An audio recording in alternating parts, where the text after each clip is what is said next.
Morning everybody. Buddy of mine shot a bear and asked me to clean the skull up for him. So first thing we're going to do with that is cut as much meat off of it as you can.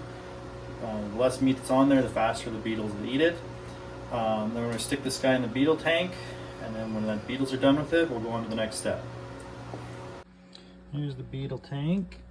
So take this guy, I'll put him right there, and then I always cover them up with some cloths, just seems to make the beetles enjoy eating on it a little bit more.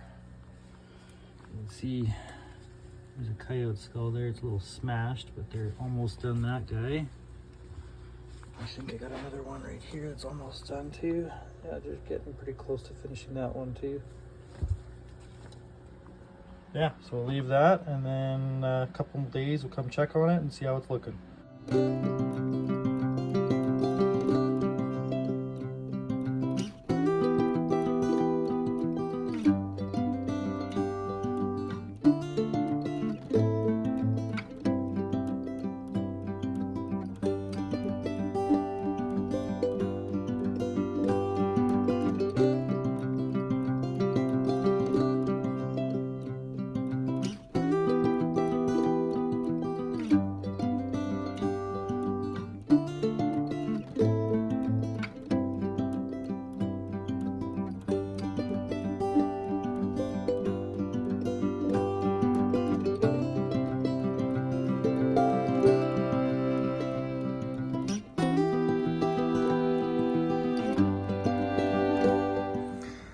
Okay, so I've left the bear on the de-beetling rack for about a week.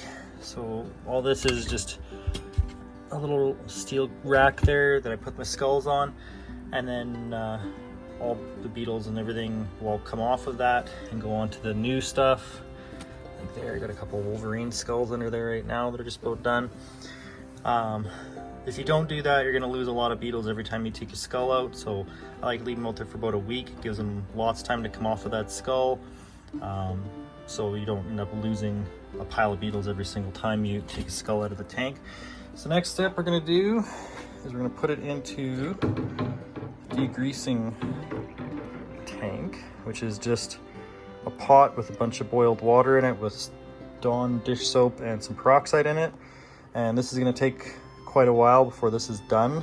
Bears especially are very greasy, and they take a long time to get all that grease out of the bone, so it's a time-consuming process, but it's really important to get a nice skull at the end of it. Okay, it's been a few days, so I've taken the skull out of that water, put it into fresh water here with some peroxide and a lot of Dawn dish soap, and we'll let it continue to degrease. Okay, so taking the skull out of the water, rinse it off with some boiling water, and now I've got it covered in peroxide. This is like 40 volume or whatever they call it. I use the strongest stuff that I'm allowed to buy. They make stronger stuff, but apparently you have to be a licensed hairdresser to buy it, so I can't get that. But this stuff works pretty good, so I'll leave that on there. May have to brush it on a couple times, depending. Some skulls whiten up faster than others. And yeah, then we'll rinse that off and we'll see what it looks like. Here's the final skull. The last step after using the peroxide, just to rinse it off with some boiling water, and then put it in front of a fan and let it dry. And you can see it's all nice and white. All the nasal bones are all intact.